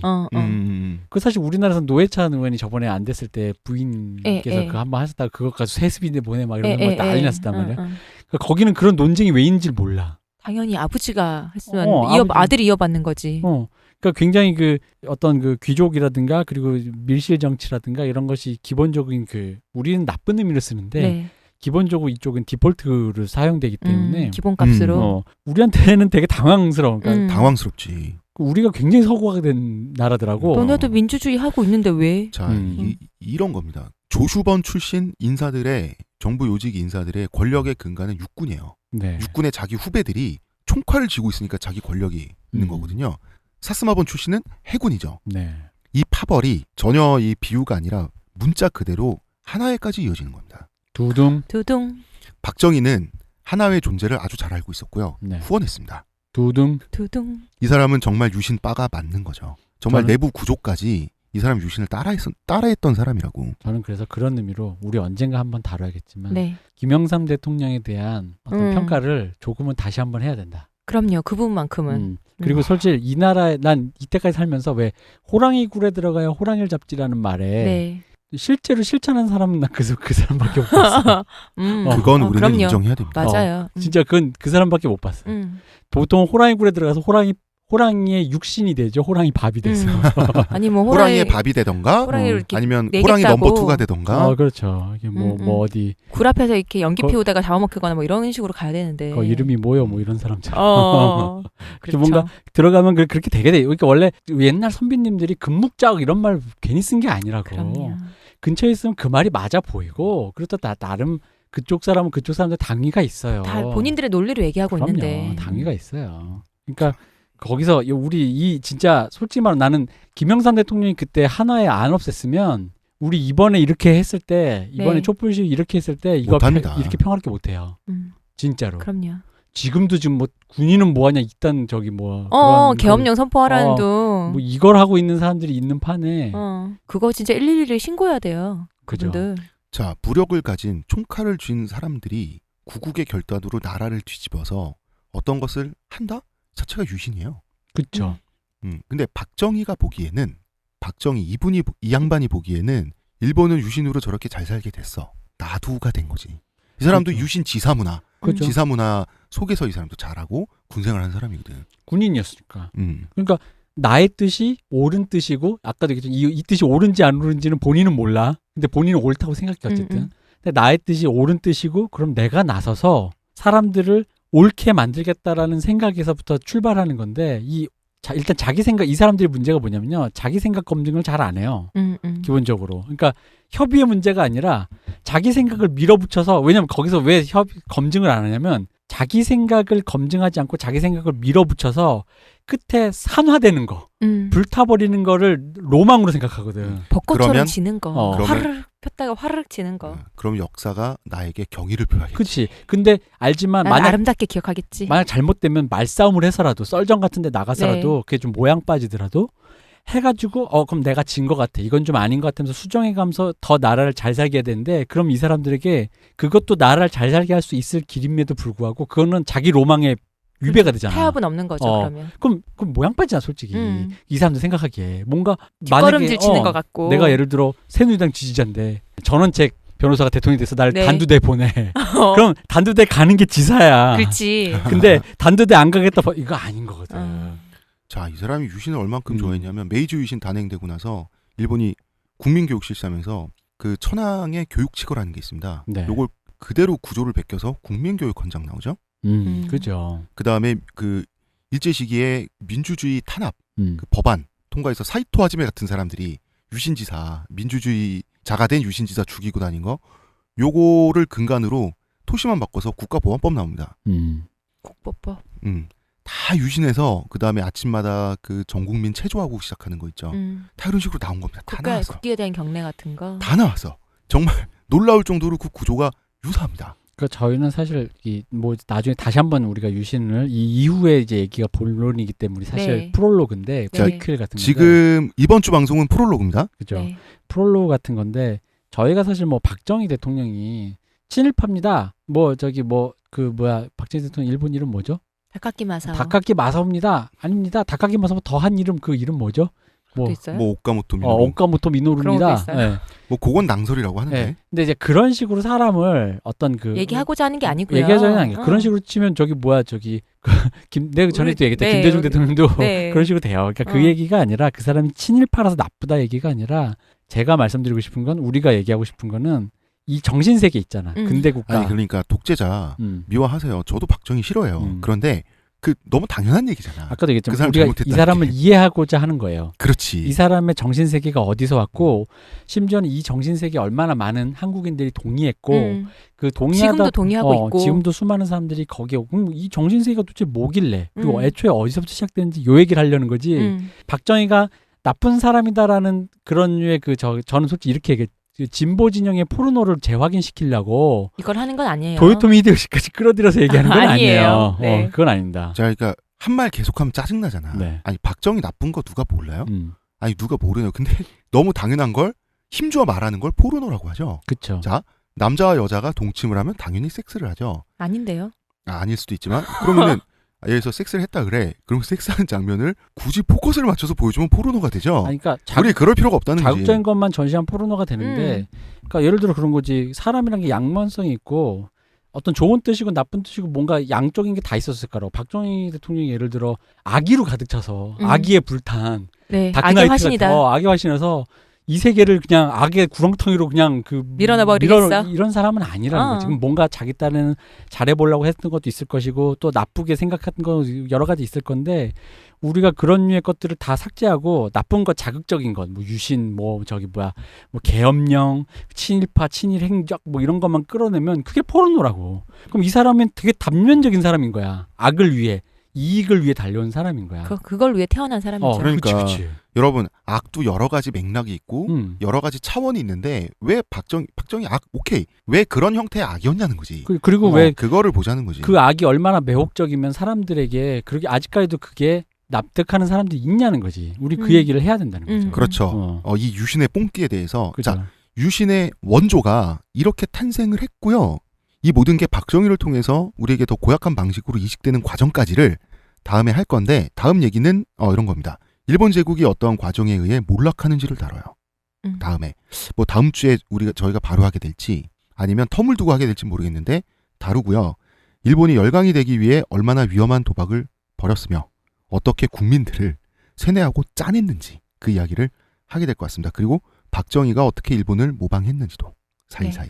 예. 그러니까 요 얘기를 하다 보면 이제 반딧불의 묘가 조금은 이해가 되실 거예요. 동의는 하기 감정적으로 동의하기 힘드시더라도 어떤 맥락으로 그 영화가 만들어졌는지를 조금 이해하실 수 있을 것 같아요. 아까도 우리 사실 여기까지 들어도 이해하셨을 거야. 네. 할아버지 때부터 전쟁만 했잖아. 이게 일반 평민이었으면 정말 죽을 맛이었을 거라고. 죽을 맛이죠. 2차 대전 끝났을 때 네. 일본 국민들 있죠. 진짜 하나같이 피골이 다 상접했었다고. 그러니까 조선을 착취해서 그 사람들이 잘 먹고 잘 살지 않은 거예요. 네. 일반 일본 국민들은 정말 못 살았어요. 메이지 유신 이때가 지금 언제죠? 1868년에 네. 하고 언제 망하죠? 45년에 망하죠. 일본 그죠. 제국이. 그러면 거의 한 80년 간 건가요? 그렇죠. 80년 동안의 일본 일반 민중의 삶은 정말 비참했습니다. 게다가 그 80년 말고도 그 이전에 전쟁을 계속한 기간이 네. 있으니까 그 몇십 년까지 더 합하면 근 100년간을 일본 민중들이 정말로 그냥 그러니까 저희가 왜 또 이런 얘기 드리면 우리 그때 저번에도 얘기했지만 이 민족주의적 관점에서 보면 걔들이 어떻게 살든 내 알 바 아니지만 그렇죠. 그 민족주의의 그 진보적인 가치는 여러 가지가 있어요. 우리가 돌봐야 될 우리 민족이란 것도 있겠지만 궁극적으로는 그 모든 것을 넘어서 세계 시민이잖아요. 세계 시민이고 세계 민중이고 우리 다 사회 동포란 말이야. 근데 사실 대표님 우리 네. 입장에서 짜증은 나지. 왜냐면 이 유신이 우리를 2번 괴롭히잖아요. 그렇죠.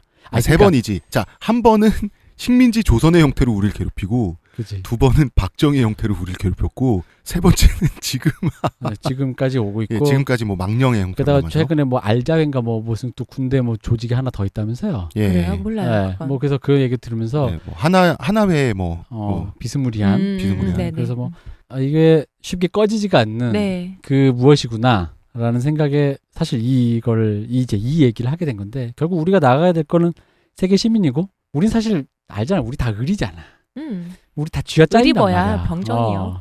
그러니까 우리 같은 사람들이 같이 쥐어짜인 사람들을 이해하고 넘어가. 그러니까 감정적으로 오히려 우리한테 그래서 인간이 가장 위대한 순간을 맞이하는 순간이에요. 뭐냐면 감정적으로 동의가 안 되기 때문에 그 짜증남을 극복하면서까지 우리 모두가 하나의 공동체로서 이게 그 사람들에게 감정도 이입하고 그 사람들에게 동의를 해줘야 우리가 이제 진짜 진정한 그 용서와 구원과 화해와 세계 평화가 오는 거지. 그리고 이해한다는 게 다시 말하지만 찬동하는 게 아니잖아요. 네. 그럼요. 말 그대로 이해하는 거지. 우리가 예를 들어서 사초 동맹, 이 하급 사무라이들 다 이 식민지 조선 만들고 우리 조상들 막 침략하고 이런 사람들이지만 우리 이번 시간을 통해서 이 사람들을 뭐 이해할 수는 있게 됐잖아요. 네, 어떤 그렇죠. 과정에 의해서 이 사람들이 유신 지사가 되고 이해한다는 또 훗날 게 반드시 군국주의자가 동의는 되고. 아니니까. 그럼. 그래서 저기 바람의 검심을 다시 한번 보시면 이제 요걸 듣고 보시면은 그 느낌이 그 좀 더 잘. 켄신의 되겠죠? 마음이 진짜 너무 절절하게 그리고 솔직히 말하면 켄신이 처음 왜 그 도장 카오루의 도장에 나타날 때 네. 난인이 돼서 식객이 네, 될 때 정신병자처럼 나와요. 이게 헬렐렐 거리고 음. 근데 도증 환자 같잖아요. 네, 그 헬렐렐 거리는 그거가 사실 이 역사를 좀 듣고 또 앞에 추억편을 한번 보시면 그럴 수밖에 없어. 눈물. 이 사람의 정신 상태가 이러지 않고서는 버틸 수가 없어. 어. 맛이 가야 돼. 미친 사람 돼야 돼요, 진짜. 그러지 않고서는 사람이 온전히 살 수가 없는 걸 뭐. 아 맞다. 내가 아까부터 제가 얘기해야지 했는데 계속 생각이 안 났다가 지금 생각났어요. 우리가 일제가 외정이 아니라 일제, 일왕이 아니라 혹은 외왕이 아니라 일본 천황 이런 말. 그다음에 뭐 외정 시대가 아니라 일제 시대 이런 표현을 썼다는 이유로 어떤 분들은 불편해하실 수도 있을 것 같아서 미리 말씀을 드리는 거거든요. 어떻게 생각하십니까? 외정 뭐 이런 표현에 대해서? 나는 이게 웃긴 게 그러니까 본인이 그렇게 칭한 거에 대해서 그거를 그렇게 부를 수 있는 거잖아. 그렇게 불러달라고 하고 있잖아요. 불러달라고 하고 그렇게 그럼 부르면 되는 거지. 그건 뭐 존중이고 예우를 떠나서 본인이 어떤 칭호 내가 내 이름이 이동규인데 이동규라고 불러야지. 그럼 아이고 소학교 나온 늙은 이동규라는 그 이름을 불러주는 게 너무 싫어서 아이고 소학교 나온 그 저기 뭐 이렇게 하진 않잖아요. 그러니까요. 그리고 애초에 바꿔 부르자는 거는 같은 뜻이란 거잖아요. 그리고 우리 의도를 생각해. 아니 그러니까 천황과 일왕이 무슨 차이가 있어요? 게다가 그러니까 그 얘기는 뭐냐면 황으로 높여주기 싫다는 거잖아요. 황제와 하늘이라는 게 너무 자기 기준에 너무 좋아 보이고 좋은 걸 주기 싫다라는 그 어떤 적개심밖에 난 그런 논의에서 건방지다. 적개심밖에 안 느껴진다고. 근데 어느 나라 군주에 명칭이 나쁜 뜻이 있으며 그러면 이렇게 얘기해 줘야 돼요. 만약에 일본도 천황이라고 불러달라는데 그 적개심 싫은 마음 때문에 일왕이라고 부른다면은 영국을 싫어하시거나 별로 마음에 안 드시면 영국 여왕한테 아이고 이게 할아버지 옛날 선조님께서 모가지가 댕강 잘라 죽으신 그래서 허수아비 되신 왕의 따님이시군요라고 불러줘야 돼. 그게 뭐야? 그리고 제가 개인적으로 가장 불편한 건 이거예요. 이 표현 일제시대가 아니라 외정시대라는 표현을 우리나라 진보 매체에서 처음 시작을 했는데 네.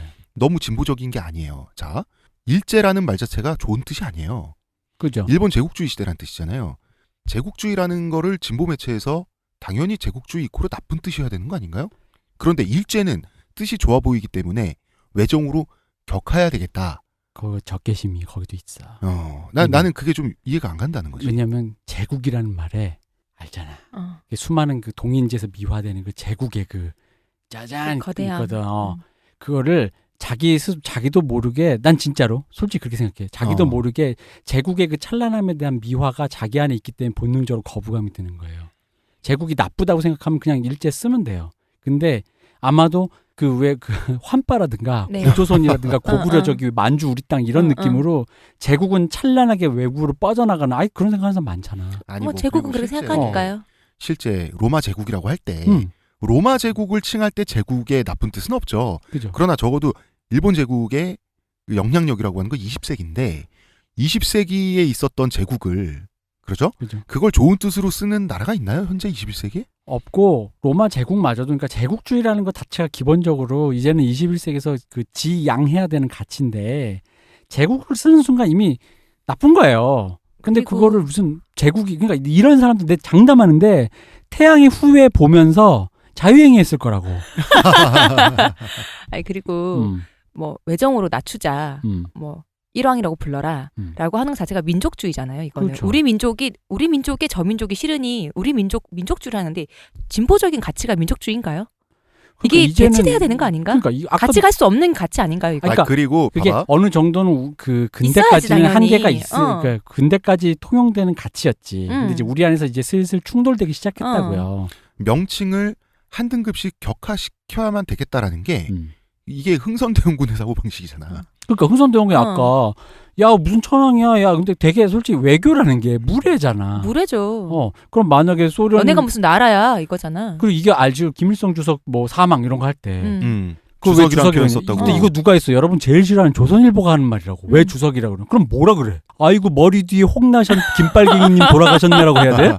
그리고 빨갱이 왼쪽 죽은 오른쪽에 거지. 신문 헤드라인 왼쪽 오른쪽에 왼쪽에 경 오른쪽에 축 경축 해가지고 그럴 수는 없잖아. 그러니까 그런 사람의 추하고 약하고 이상한 것만 끌고 모아서 이 사람을 굳이 낮추려고 하는 그 의도가 뭐냐는 거지. 그 적개심이 뭐냐는 거지. 일본 제국을 일제라고 부르는 이유는 일제의 찬동해서가 아니라 그게 가치주의적으로 그냥 일제이기 때문이에요. 그리고 오히려 만약 일제인데 그 제국이 뭔가 찬란하게 느껴지면 본인 사고방식을 한번 잘 생각해 보셔야 돼요. 점검해봐야 돼요. 진짜로. 그 뭔가 음. 찬란한 느낌이 이게 그러면서 이런 말 아까 그 얘기 좋았던 것 같아. 로마 제국이야? 그럼 로마 제국은 왜 돼? 그러니까. 괜찮아? 로마 제국도 그 중동과 이런 사람들 다 썰면서 간 건데 거기 괜찮고? 예, 물론 역사라는 게 그렇습니다. 2000년 정도가 지나면 괜찮은 건 사실이에요. 그렇죠. 근데 우리는 지금 그렇게 지나지도 않았고요. 그러니까 그리고 공식적으로 불러주는 용어가 그 사람을 높여준다고 나는 생각 안 해요. 높여준다고 생각하는 자체가 그거 자체가 그 자체가 본권적이라는 거지. 아니 내가 자격지심을 갖고 있는 거잖아요. 그러니까 이게 그 논리랑 똑같아요. 솔직히 말하면 그 노무현 대통령이 대통령 됐을 때 이렇게 뭐 상고 나온 이런 대통령 인정할 수 없다면서 대통령이라 부를 수 없다 막 이랬다고 노인들이 뭐 일부의 분들이 그런 논리잖아요. 대통령은 내 안에서 좋은 가치이기 때문에 이게 사실 여기서 대통령은 공식적인 자리잖아. 선거로 돼서 뽑힌 거기 때문에 그건 존경을 떠나서라도 공식적인 그냥 이름 네이밍이지. 네이밍인데 부를 수가 없대. 그럼 생각해봐. 그럼 왜 부를 수가 없겠어요? 본인은 그걸 왕이라고 생각하니까. 내 위에 계신 분, 윗어른이라고 생각하는데 그럼 본인은 이분을, 신민이야 그냥. 본인이 이 사람을 윗어른으로 모시기 싫다 이 얘기거든. 이상한 사람이에요 그 사람. 본인은 아직도 나는 민초고 백성이라고 생각한다는 거잖아요. 그러니까. 막 이런 거 있잖아. 일본은 왜라고 불러야 돼. 왜냐하면 일본이라는 말뜻이 지나치게 건방지게 멋있어. 그지. 뭐 태양의 왜 멋있게 고향이란 생각하냐고. 아니 그러면 태양의 고향. 아니 그러면은 조선이란 국명도 되게 멋있어요. 아니 그리고 멋있으면 알잖아. 그럼 나라 이름을 멋있게 짓지 그러면. 먼저 선점한 놈이 임자야. 내 말이. 여러분 이렇게 재산권이란 게 그런 거예요 사실. 야박해 이게 원래 그런 거야. 어쩔 수가 없어. 아니 나쁜 뜻의 국명이 어디 있어요? 그럼요. 고려도 있잖아요. 되게 건방진 국명이에요. 아니 하다못해 우리 이름 지을 때도 부모님들 되게 좋은 이름 짓고 본인들도 애기들 이름 지을 때 좋은 이름 짓고 싶지 어디 이상한 이름 갖다 붙이나요. 이 얘기하다 보니까 이제 반대말로도 요 얘기도 우리가 사실 말하다 보니까 좀 흥분해서 박정희 그랬는데 사실 박정희 대통령이라고 부르는 게 맞습니다. 박 전 대통령이죠. 예, 네. 고 박정희 대통령이 네. 맞습니다. 전 대통령이 맞습니다. 어. 싫어도 붙여주는 거고. 이건 그냥 있는 사실이니까. 아니 왜냐면은 우리가 하다 보니까 그건 좀 실수한 건데 네. 노무현 대통령은 노무현 대통령이고 어. 박정희인 거야. 그것도 난 좀 이상하다고 생각하는 그렇네요. 거지. 이승만 전 대통령, 박정희 전 대통령인 거죠. 그럼 그렇게 해야 되지. 우리가 이게 그거랑도 똑같아요. 요게 확장되면 그거랑 똑같은가 뭐냐고? 왜 그 이휘재 씨가 얼마 전에 그 무리를 일으켰던 아이유 양, 뭐 성동일 형, 성동일 배우 뭐 이런데 그런 류의 것도 있잖아. 우리 누구한테 양이라고 부르고 뭐 누구는 씨고 누구는 씨고 누구는 님이고 선배님이고 그런 거의 확장판이라고 나는 본다는 거지. 이런 게. 그래서 일제시대로 외정시대로 천황을 일왕으로 고쳐 부르지 않는다고 해서 민족의식이 없거나 그런 것이 전혀 아닙니다. 전에 대표님이 전에 그런 얘기 했었잖아요. 그러니까 어떤 합의 지점이라고 있잖아요. 논쟁을 하는 그 서로 다르게 생각을 해. 그럼 논쟁에서 일단 합의 지점하고 굳이 쓸모없이 소모전할 필요 없는 거는 서로 일정하게 합의해서 넘어가야 되는데 이거를 서로 그것부터 안 돼 버리면 그거 갖고밖에 안 싸우거든요. 정말 얘기를 하고 서로 진지하게 말해봐야 되는 내용까지 못 가요. 그럼요. 아니 난 공식적인 칭호를 본인들이 칭하는데 그거를 굳이 그 칭호에 깊은 의미를 되새겨서 그게 너무 찬란하고 멋있기 때문에 배알이 뒤틀린다면 난 그 심리가 일단 좀 그런 생각을 가져셨다고 해서 잘못된 분이란 뜻은 아니고요. 한번 과연 이 호칭을 쓰는 것에 얼마만큼의 필요와 뭐 당위라든지 그런 것이 있나라고 하는 것은 한 번쯤 생각을 해보셔도 되겠다. 너무 많은 가치를 두지 마시라. 거기에 나는 비중을 두지 마시라. 있어. 그리고 게다가 사실 저희가 일본이 우리랑 적성국이 아니잖아요. 네. 외교국이잖아요. 네.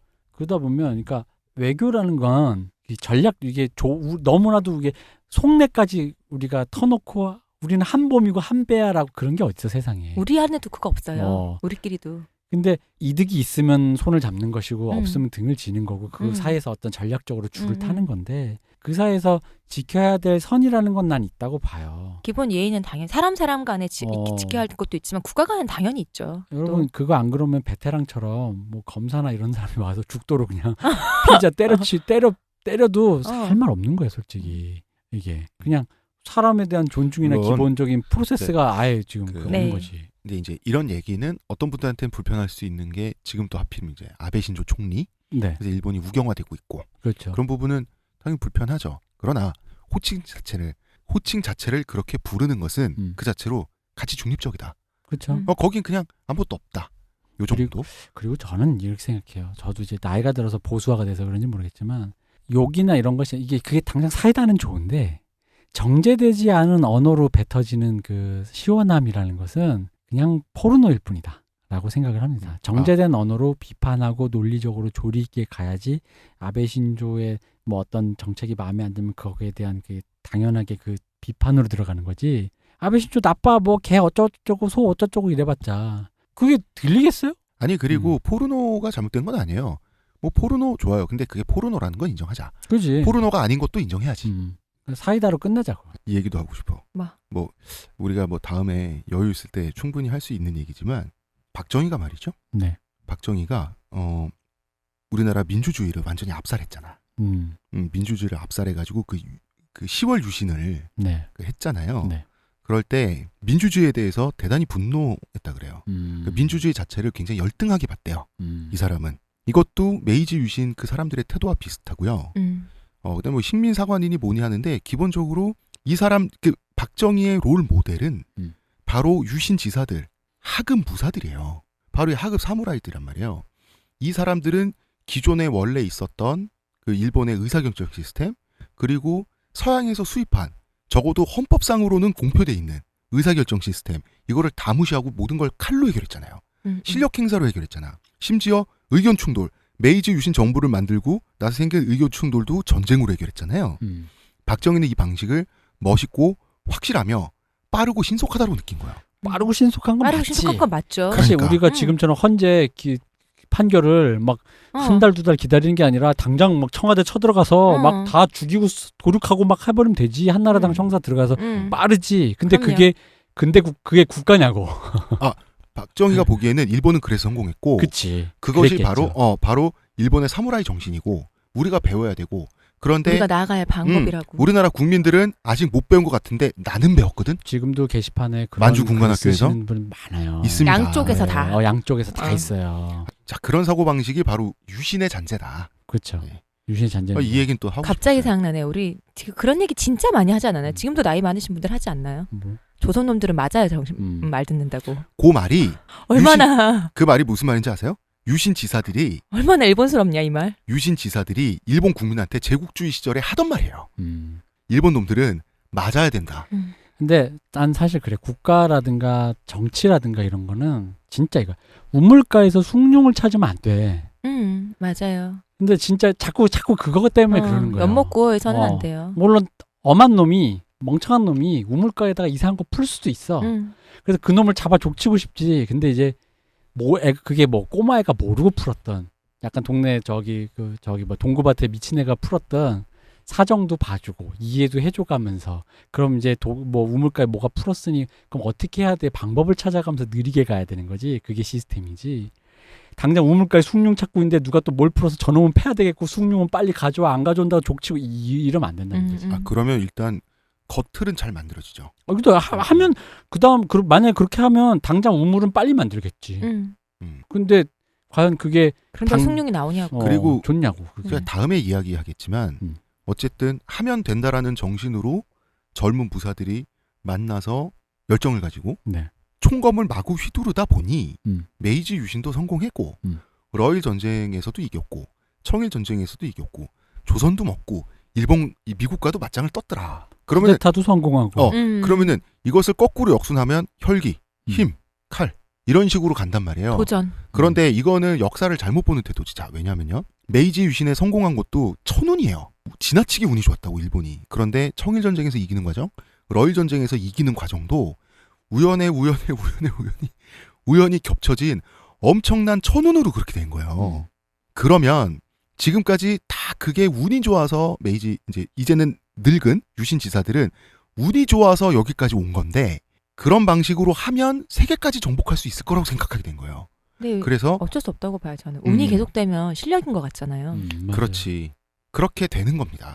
그래서 이제 그 핵폭탄까지 계속 핵폭탄 얘기를 하지만 가는 일종의 그게 있고요. 적어도 우리나라는 일본보다 운이 좋다. 왜냐하면 우리나라 국민들이 그나마 이만큼 어떤 근대적인 의식이 있어서 핵폭탄과 같은 그런 물리적 충격력 대신 촛불 시위의 형태로 어쨌든 지금 이 구시대의 잔재와 어쨌든 싸우고 있잖아요. 아시아에서 가장 민주화된 나라입니다. 여러분 이거 진짜 자랑스럽게 생각해야 돼요. 저도 자랑스럽고 어쨌든 그렇지만 그렇게 100만 개, 200만 개, 300만 개의 촛불로 대항해야 할 만큼 아직은 망령이지만 어쨌든 망령의 형태로 유신이 남아있다. 거세네요 아직. 네, 숭늉은 아직 오지 않았지만 네. 열심히 이제 또. 예, 이제 가마솥에 물 넣고 있나요? 뭐 그런 거죠 이제. 예. 자, 여기까지 하겠습니다. 네. 자, 일단 이번 주에는 150년을 살아서 우리 곁에 들여져 있는 유신의 탄생을 이야기했습니다. 켄신의 눈물을 내가 봤다. 내가 진짜 그렇잖아. 좋은 세상 만들겠다고 해서 더 이상 인신매매도 없고 사무라이가 칼 차고 사람 무시하고 아무나 막 배도 그런 거 없는 거에서 자기 스스로 살인귀. 나는 그래서 이 세상에서 그냥 살인마로 죽어가겠다는 생각으로 다른 세상을 위해서 했는데 마지막에 핵폭탄이 핵폭탄이네. 라는 이보시오 이것이 웬 말이오. 이보시오 그러더니 나중에 딴 나라를 침탈하겠다니. 그리고 다음에 이 얘기도 해야겠다. 왜 일본 국민의 삶은 굴욕적인 전쟁 패배 이후에 윤택해졌는가. 요 얘기도 하게 되겠습니다. 자, 이번 주 여기까지 하겠습니다. 네. 문화평론가 이동규 대표님, 감사합니다. 의문의 그녀 시호님 감사합니다. 고생하셨고요. 저는 작가 홍대선이었습니다. 감사합니다. 수고하셨습니다.